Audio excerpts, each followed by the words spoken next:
babi. Nah, itu kira-kira. Jadi atau ada lagi nih yang nomor 6, kotoran ayam jadi lele. Ikan lele yang makan kotoran ayam tentu tidak kita makan. Begitu kita kopet, jangan. Masih ada sisanya. Kecuali setelah mengalami masa transisi atau karantina berapa waktu kan begitu ya. Dari tempat empang atau apa namanya itu tempat nyerap lele. Kolomnya itu, nah yang di situ ada jamban, ada kadang-kadang kandang ayam dan sebagainya. Itu kan lelenya kita sewa dulu, terus di karantina barang 2-3 hari, kasih makan yang beneran dah bikin makanannya. Sehingga itu kotoran manusia atau kotoran ayam yang masuk dalam perutnya sudah mengalami proses secara kimia di dalam perutnya, sudah berubah jadi daging. Tadi ini sih kalau dipikir-pikir, ya dari situ yang dia makan memang itu, ya kan. Tapi ketika dia sudah jadi daging lele, ya begitu digoreng kita buka isi perutnya, kagak ada apa-apaan, biasa-biasa aja, ya kita makan. Padahal kalau dipikir-pikir, diurut-urutin, kita renungkan dulu kita sebelum makan lele, ini lele dagingnya dari mana sebenarnya?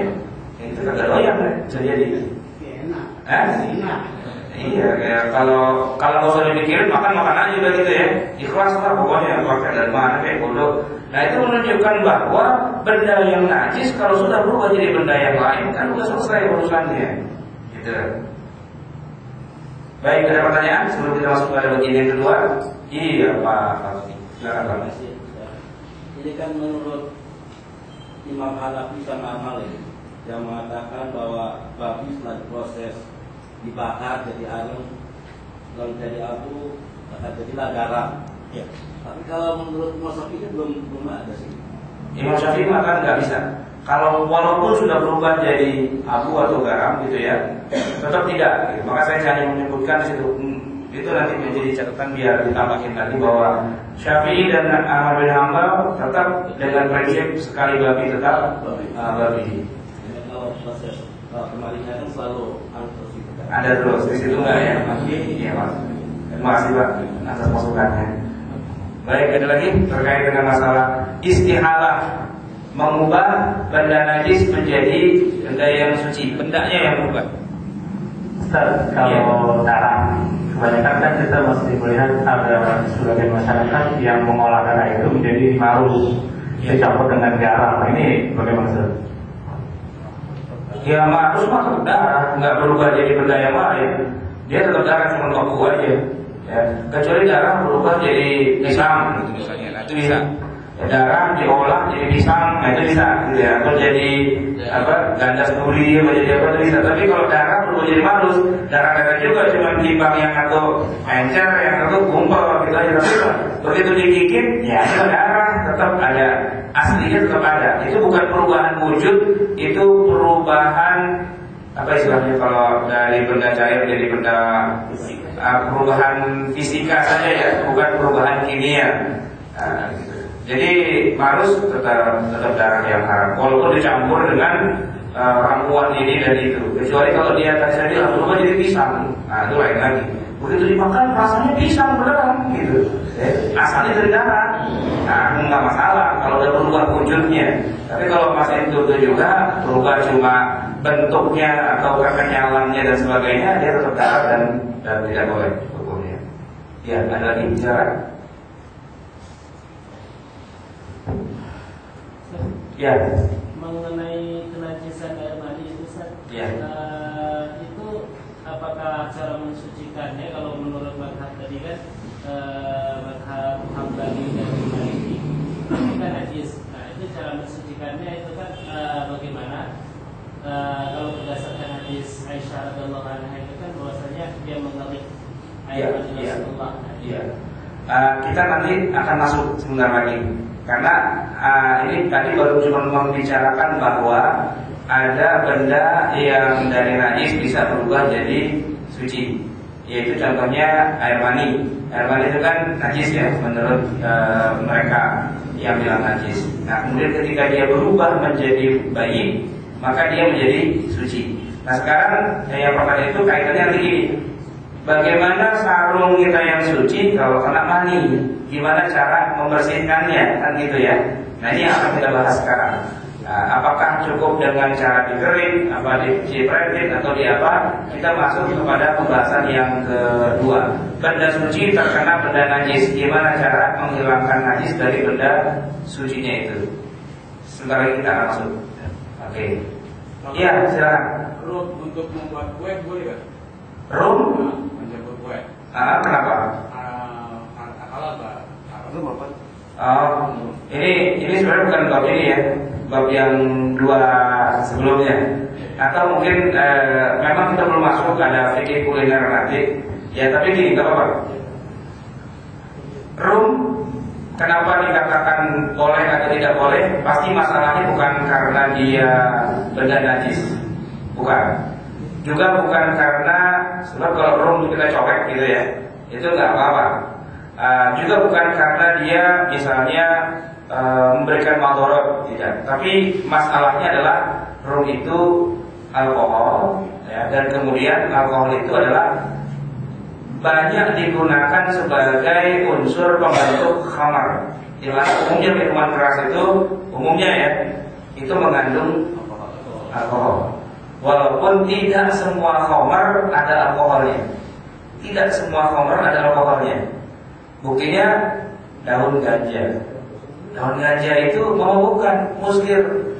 Periksa alkohol ada nggak? Nggak ada. Pil ekstasi itu nggak ada alkoholnya. Sabu-sabu, opium dan sebagainya itu nggak ada alkoholnya. Tapi semuanya itu memabukkan. Pertanyaannya, kalau nggak ada alkoholnya, tapi dia memabukkan, khamar bukan? Ya, khamar, gitu kan? Sekarang kita balik. Ada alkoholnya tapi tidak memabukkan, khamar bukan? Ada alkoholnya tapi nggak mabuk. Contohnya apa? Nasi itu mengandung alkohol. Begitu juga buah, apalagi buah banyak banget. Itu yang namanya durian, singkong. Itu justru pabrik alkohol bikin alkohol dari singkong. Nah, dalam singkong itu ada alkohol. Bahkan kalau sudah diproses jadi tape atau peyem, nah itu lebih banyak lagi alkoholnya. Nah sekarang ada nggak sejarahnya orang makan singkong mabuk? Nggak ada. Biarpun dia makan singkong 3 kilo gitu ya sendirian, singkong dijadiin keripik, ya keripik singkong, makan 3 kilo. Kalau jontor iya pikirnya, cuman kalau mabuk enggak, ya kan? Walaupun singkong itu mengandung alkohol, maka kesimpulannya alkohol itu kadang-kadang ada di dalam khamar, tapi kadang-kadang tidak. Nah, kalau alkohol belum tentu khamar, dan khamar pun juga tidak selalu mengandung alkohol. Jadi khamar itu apa? Khamar itu yang memabukkan apapun kandungan yang ada di dalamnya. Nah, sekarang kita masuk kepada rum. Rum itu mengandung alkohol. Untuk fungsinya kalau kita bikin cake, ya bikin kue, bikin apa? Ya masakan itulah, itu untuk mengembangkan gitu ya, atau membuat aromanya menjadi harum dan sebagainya. Dia ada di dalam makanan itu. Nah, sekarang pertanyaannya, apakah kue tart yang dibuat dengan menggunakan rum itu khamar atau bukan? Ya gampang, suruh makan aja orang. Nah, makan tuh kue tart 3 biji, ya, bulat-bulat. Kalau kenyang, ya. Kalau mules mungkin kebanyakan gula, ya. Tapi mabuk apa enggak? Enggak, gitu. Belum ada sejarahnya orang makan kue tart mabuk. Mungkin kalau kuyang-kuyang dikit, iya. Sama orang makan durian. Beli durian 7 biji, makan sendirian. Tetangga nggak dibagi, orang nggak dibagi, makan diem-diem, habis sahur gitu ya. Kalau sakit perut, iya. Tapi kalau mabuk, enggak. Ya, atau kuyang mendem kata orang Jawa gitu ya. Ada orang Jawa kan? Mendem gitu katanya. Saya mendem makan durian gitu. Itu pusing mabuk karena memang ekstraknya itu terlalu pekat gitu.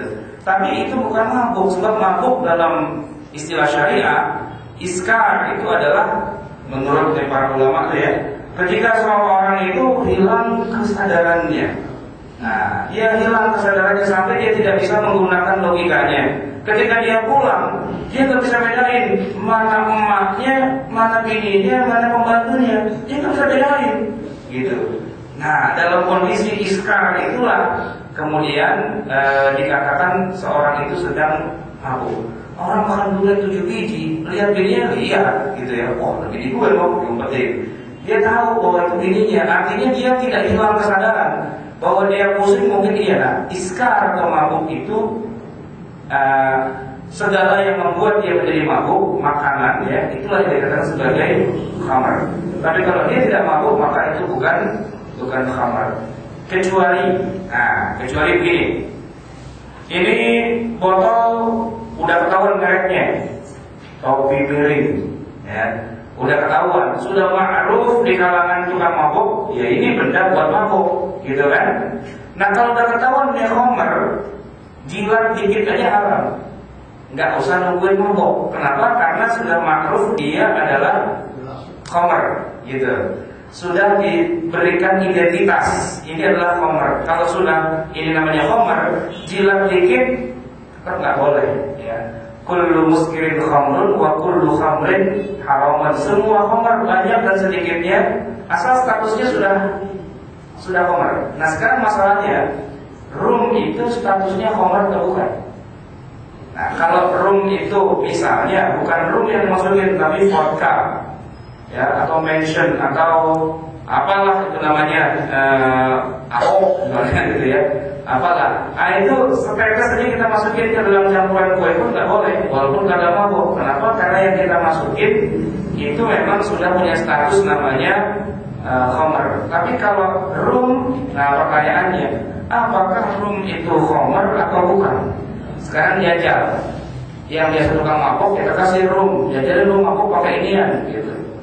Nggak mabuk dia, meninggal karena dia lebih kepada alkohol. Nah gitu, rum ya. Tapi nanti beda lagi dengan arak Cina. Orang Cina kalau masak biasanya pakai arak. Nah araknya itu biasa digunakan memang buat mabuk-mabukan sama mereka, ya kan? Jadi orang Cina mabuknya mabuk arak. Memang arak itu yang dia pakai. Nah arak itu sudah jatuh namanya khamar karena lazim digunakan buat bermabuk-mabukan. Nah, kalau namanya sudah khamar, kita ambil setetes, campurin di masakannya orang Cina, itu nggak boleh. Kenapa? Karena sedikitnya khamar juga. Gitu. Tapi kalau rum, lain lagi judulnya. Rum itu kalau orang minum belum tentu dia mabuk, tapi malah meninggal. Sama dengan alkohol 70%. Kita beli alkohol 70%, ya jangan diminum. Ya mau sampai apa? Mau saya apa gitu? Meninggal. Bukannya mabok tapi meninggal, jadi dia berbentuk racun sebenarnya. Baik, ada lagi? Oke, kita teruskan ya. Sekarang kita mensucikan benda yang terkena najis. Pertama dengan cara mencuci, ini ada banyak. Benda suci, kain lah yang gampang, sarung. Nah, kena najis, gimana caranya? Dicuci. Yang namanya cuci berarti pakai air, bukan pakai sabun, pakai air. Ya, dicuci pakai air. Nah, dasarnya apa? Tuh ayatnya, wa anzalna minas sama'i ma'an tahura. Kami turunkan dari langit air apa? Tahura, untuk mentahhirkan atau mensucikan. Jadi air itu fungsinya mensucikan benda yang terkena najis. Kalau dicuci najisnya hilang, berarti dia sudah nggak najis lagi. Contohnya sarung, baju, ya, tikar, sejadah dan sebagainya, termasuk badan kita. Gitu.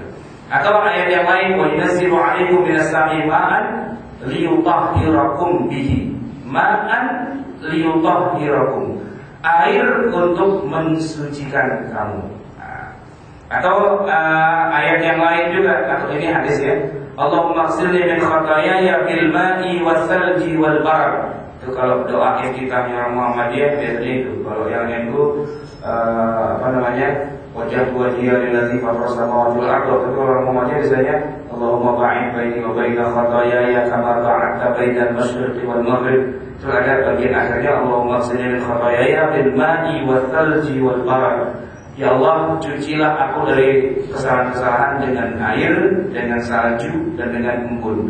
Air, salju, embun itu juga, dan untuk mencuci dari kesalahan-kesalahan.